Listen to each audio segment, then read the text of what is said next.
Welcome back to Nets Republic. I got a couple things to say. Number one, the show went great. I have readjusted my schedule to kind of get back into the swing of the NBA season and such or whatever. So, expect videos closer to when the game is over. So obviously Monday night, expect the video directly after the Nets game or whatever. I just had a very busy week and the season started in the middle of the week. So I apologize for late videos. Normally I'm not really on that. But anyway, the other thing I wanted to talk about is just a matter of just housekeeping or whatever. Just a brief matter of housekeeping that generally irritates me a little bit. And I don't really speak about this that much on Nets Republic because I feel like this isn't the place for it. But I'm going to go ahead and do it. I'm not the biggest fan of Iron Eagle. I'm not the biggest fan of Ryan Ruocco and stuff like that. Sarah's cool, but I'm not a big fan of those two. And I know that's blasphemy. You're not supposed to say anything negative about, Bird or Ryan or something like that. But it's just my main issue with them is I feel like they are not the homers that I feel like the Nets deserve, right? You listen to any other commentary team, right? If you check out, let's say the Pistons commentary team, right? Special K and Blaha, right? They are straight homers. It doesn't matter what's happening on the screen or in the game. It doesn't matter how bad Detroit is. They are always going to rep for their team. And there's never going to be a situation where they're giving it up for another star player, right? You look at the Knicks, right? The OG crew. I know they've got a rotating carousel cast nowadays, but that OG crew of Mike Breen and Clyde Frazier, right? They're not gonna give it up for the other team. I mean, obviously, if it's LeBron or Kobe or something like that, then it's you gotta respect the gods. But when it's just another star, they're not giving it up. You know what I mean? Look at the Hawks broadcast team, right? They're not on there just giving it up. My issue with Iron Eagle and Ryan is they are spread so thin amongst all of sports, especially with Ryan, because it's not just basketball. You'll hear them on an NFL broadcast type stuff. They're spread so thin that it's they take that non-biased commentary and they'll bring it to a home broadcast. And if you're on ESPN, I get that. If it's on TNT, I get that, or CBS or something cool. But when you're on Yes, this is the Yes Network. This is the Yankees, you know what I mean? This is a Nets broadcast. When Luka is cooking us and he's laughing at us and pointing at us and mocking us, why are we sitting here oh, he's not human. He's a highlight reel. Dog, this is a Nets home broadcast. I don't care what Luka's doing. I don't care. He could hit a shot from half court blindfolded. I don't need you screaming on my TV. Oh, Luka Magic. He's not on the Nets. I find that nasty and I find it gross. That's when you're at your home arena and they start cheering MVP for the other team. It's just gross. And I get it. They're used to an environment where you have to give non-biased commentary and that kind of stuff is respected and needed. But when you are working for the Nets, I don't want to hear about the other. I don't care. It's gross. I don't want to hear that. I don't want to hear that. That's number one. That's just my little beef with the Nets commentary team. I feel they're constantly in that general, reporter mode when it's we need that homer broadcast mentality, right? I need someone to look at Luka hitting that shot off the glass and say, oh, he traveled. Even if he didn't. I just don't give it up for Luka. That's just so gross. It's bro, that's just my personal thing. I just think that's really nasty. If I'm going out of my way to pay all this money to make sure I have the version of League Pass to where I can get Nets broadcast coverage, I don't want to hear you talk about I don't care. I do not care. But that's just me. Little intro rant aside, let's get to the title of the video. The curious case of Spencer Dinwiddie. Now, it's no secret I'm not the biggest fan of Spencer Dinwiddie, and it's no secret that a lot of us are not the biggest fan of Spencer Dinwiddie. But there are times where it seems like him and Cam Thomas are the only ones that will shoot the ball. Now, I can tell that Mikal is frustrated, especially with the losing aspect of it. Like, you watch the post-game thing from Jacques Vaughn, and he's in there, yuck, all this stuff. I don't even pay attention to him anymore because I don't see what is so funny, right? Like, the game's over. We done choked another close game. I don't see what is so funny, but I don't even pay attention to Jacques Vaughn anymore. But I'm watching the Mikal Bridges post-game interview, and Mans looks generally like visibly shaken and frustrated. And it's like, well, I'm not happy he's upset, but it's like at the same time, it's like, okay, somebody cares, right? You look at the end of the game, and Ben Simmons is walking off the court disheveled and upset. Now, again, how he has the right to feel any type of way with the performances he's putting in, I'm not quite sure, but it's just like at least individuals care. And with Spencer Dinwiddie, it's like, I don't want him on the team, but it's like at least he's going to attempt to score, and he's pretty successful at it most of the time. I mean, he's streaky, and he'll have moments where he couldn't hit an open shot if... Insert joke here, but then he has games like the last one where he can't miss, and it's like, yeah, keep shooting, bro. Hit that step to the side, last second three where you hold the, where you just like hold the shot super long for some reason. You know what I mean? Like, yeah, go for it. So it's just like such a weird thing because there's only two people on the team who seem like they want to score, right? Mikal reverts back to this role player mentality where it's just like he doesn't want to get in the way and he just wants to play defense because like defensively he was doing this thing. Like we didn't hear anything from Kyrie. Kyrie was getting the clamps the entire night. And it's like, that's great. That's awesome. I thought Mikal was playing great defense, but it's like at the same time, when you got Royce O'Neal going back and forth with Luka, it's like, where's our star player? Cam Thomas checks in because, again, our coach, Mr. Jacques Vaughn, does this thing where he'll, like, take Cam out of important moments and then, like, when it's time to close because we done lost the lead and he remembers, oh, yeah, there's a whole bucket on the bench. He puts Cam in. Cam immediately hits a step-back mid-range to tie the game. Like, it's the weirdest thing or whatever. So it's like Cam was on the bench at this point for some reason. So you're watching, like, back-and-forth assaults. It's Royce O'Neal and Luka.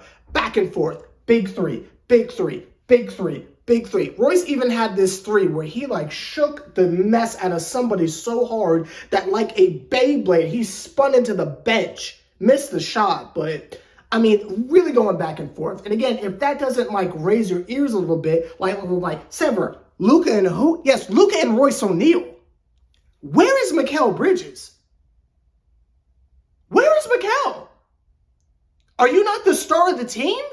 Now, again, if you ask me, the star of the team is Claxton and Cam, which Claxton didn't play because he hurt his ankle or whatever. But if you ask me, it's Cam. But, the build, who's got the top billing, who's in the 2K commercials, who's got their own celebration, like, everywhere in the world, it's Mikal. Where are you at? Where are you at? What is he doing out there? Because when I'm watching Mikal Bridges, I'm watching him hit the occasional shot that hits the front of the rim and then bounces in. But I'm watching this man miss layups. I'm watching this man miss threes. Like, I'm trying to figure out, where is he at? And it's good to see that he's frustrated because it's like, good, this is not okay. You are the star of the team. And while I am not particularly frustrated that we lost the game, I'm just a little irritated that we've got 2 games back to back where we're good enough to have the lead, and then we choke it away, and then lose in some, like, terrible fashion to the other star. Now, again, we haven't even played the good teams yet. Like, the Cavaliers are like that mid-tier team. Like, that's how good the rest of the league is right now. Where the Cavs are considered this, like, middle-tier team. And for all intents and purposes, the Mavericks are a lottery team because they didn't even make the play-in last year. Like, oh, they got Kyrie Irving and they got Luka. They didn't even make the play-in. So it's like, on one hand, that is how much more competitive the league is right now. But in terms of like equating it to us, the star power is identical. Okay, the Cavs have Mobley or whoever, and they got Jared Allen. Jared Allen didn't even play, so it was just Mobley or whoever, right? We got Claxton. You know what I mean? Like, oh, they've got Darius Garland or something like that. You know, we got Ben friggin' Simmons. You know what I mean? Like, oh, they've got Donovan Mitchell or something like that, right? We got Mikal Bridges. Like, you know, like the talent is evenly stacked. Like, if we're playing like the Sixers, you know, where there's like Tyrese Maxey and all that stuff, it's like, okay, maybe we're a little out of our league here. But it's like, or like even like Milwaukee or something like that. And as much, and y'all know I don't give Chicago credit for anything, but even if it was like the Bulls, it's like, okay, that's DeMar DeRozan and Vooch, you know what I mean? But we're basically playing bums that are decent on paper, and we're clearly good enough to have the lead. Then you choke it away because the other star takes over. And I feel like the narrative is, oh, well, it's just because they have another star. Don't we have Mikal Bridges? Isn't that who y'all said he was? Isn't he a star? Isn't he Captain America in the FIBA games? See, that's the part I'm not getting. So then when we play these actually good teams, when we're going up against a team that's got a starting lineup of Damian Lillard, you feel me? Giannis, Bobby Portis, Brooke Lopez, and Chris Middleton. Like, what's that game going to be like then? Because right now we're dueling with teams that are at the same power level as us, if you will. So again, it's not even a situation of I'm mad that they're losing, because I don't expect a thing this year. I just want them to go out there and have fun. You know, I'm here for it, cool. My concern is if we're getting blown out every night, then it's like, okay, cool, it is what it is. But if we're good enough to have the lead, why are we not good enough to win? Because the last 2 games, it's been because, oh, their star went off. Why didn't our star go off? It's not like we don't have anybody and it's just Cam. We got Mikal Bridges. So I'm trying to figure out, why are we losing these games? Not that it matters. I'm just trying to figure out why we're losing the game. Is Mikal not a star? I mean, I don't think he is, but is he not a star? Somebody lied. He got a chopper. You know what I mean? I'm trying to put the pieces together and understand what it is. Now, obviously, you could chalk it up to late game execution, and we have an imbecile for a coach. Maybe it's that. Again, it's just the reasoning behind why we're losing these games is the other star goes off. So why does our star not go off? And it's just a duel. Because what I'm watching is 2 games in a row. 2 games in a row, I have seen Royce O'Neal duel the best player on another team. Is Royce O'Neal our star, or is it Mikal Bridges? To me, the answer is Cam, but, you know, you get what I'm fishing at here. Now, in terms of Ben Simmons and what he did, I think he's really good at setting screens, and I think his defense is definitely getting back to where it was, and he's not getting lame fouls called on it. That's the clean version. Not getting stupid fouls called on him just for being aggressive, and that's cool. And did Luka play well? Yeah, I guess. I mean, I don't like Luka, but you know, yeah, sure he played fine. But you know, it's just again, my only frustration is I'm aware that we're not good, but if we're good enough to have the lead with like 2 minutes left in the game and like considerable margins, we'll be up like 6 and then choke away the lead. If we're good enough to get the lead, why are we not good enough to keep it for like 2 minutes, 2 in-game minutes? That's what I'm a little bit curious of. Now, I've already accepted the fact that we're not going to be very good, and it is what it is. But I'm just trying to figure out, if we are good enough to get the lead, why are we not good enough to keep the lead? And it is as simple as that. Now, if it's a situation of we have these issues with the good teams and we're just not good enough because there's other multiple, factors going on, maybe the other team is just so good at defense that we couldn't score anymore or something like that, or maybe there was 2 stars going back and forth, or maybe they've got an MVP or something like that, then it's like, okay, but this is 2 games in a row where it's just been the other star goes off. Where is our star? But back to the title of the video, in terms of what to do with Spencer Dinwiddie, I don't know. I really don't know. Because again, it seems like only 2 people want to score. Cam and Spencer. And both of them are buckets right now. So it's like, I don't even know if we can complain about Spencer right now, because it's like, at least he's attempting to score. Ben Simmons will have times where he will come down the court, he will literally be in the paint, he's like right in front of the basket, and he passes it over to like someone right next to him who gets called for a charge because they're running full speed, getting ready to get his air ball. So it's just like Ben Simmons is afraid of scoring, right?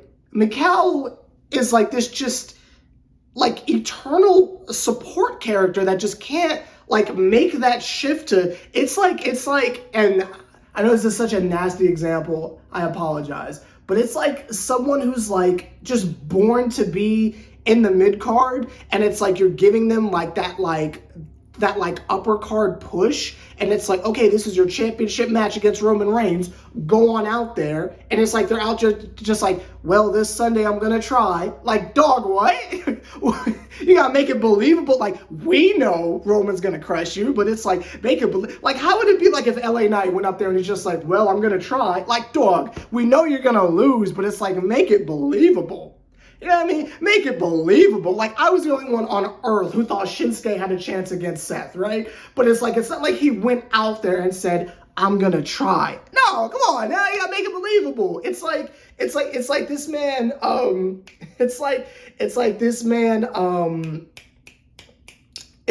Mikal Bridges has like Rey Mysterio syndrome, where it's like, you're just born to be in the mid card, and it's like, nothing else is believable. It's like, even if you win, you're gonna lose the next day to Johnson. You know what I mean? Like, it's just not believable. That's what Mikal is giving. That is someone who is just like, and it just always looks like he's looking over his shoulder, like, when's Devin Booker gonna hit the shot? When's Chris Paul gonna hit the shot? Bro, it's your team now, dude. You gotta step it up. So it's like, again, when you have things like that going on, it's like, we can't even be mad at a Spencer Dinwiddie, because it's like, at least you're trying to score. At least you're keeping us in the game.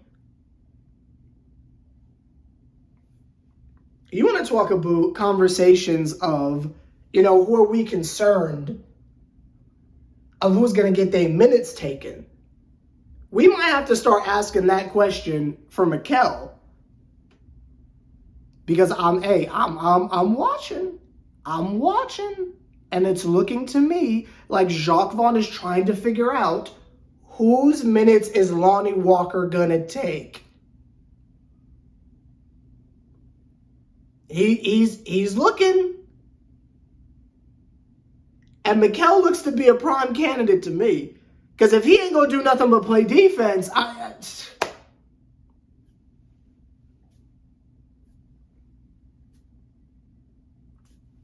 Ben Simmons, Cam Thomas, Ben Simmons, Cam Thomas, Lonnie Walker, Royce O'Neal Claxton. I'm just trying to...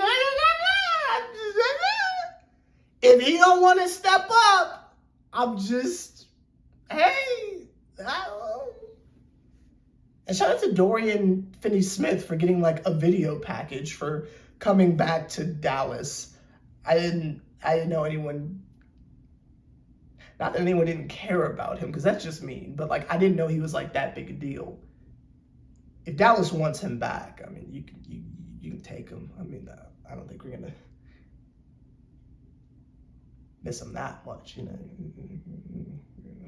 Anyway, let me know your thoughts down below on last game. This season is going to be a lot different than seasons of the past because the last like 4 seasons I've covered, we were like championship contenders. So it's like this one is different where it's like my anger isn't as like vicious because I expect nothing. You know what I mean? Like I expect nothing from them. So it's just like it's just general frustration of how I think we should be losing. I'd say by February, we're going to be having arguments of should we be tanking or not. But until then, 2 games in, I'm not particularly angry about anything. It's just a matter of, in terms of, almost said artist development, wrong channel. In terms of player development, I just think it would be better if we were losing in a different type of way, right? Like, let them horses get out there. You know what I mean? Let Clowney have it. You know what I mean? Like, let the kids have a turn. Because it's just like, if we're going to lose anyway, let's make it a fun loss. You know, let's make it a fun loss. But I would, I think the next game is going to be interesting. I don't know who we play next. Hey, Siri. Who do the Nets play on Monday? Okay, the Hornets. Okay, so that's a game we should win. I mean, it's the Hornets. I'll sit there and say they're trash, but I mean, like, is that the tier we're at? You know what I mean? Are we on that tier? I don't know.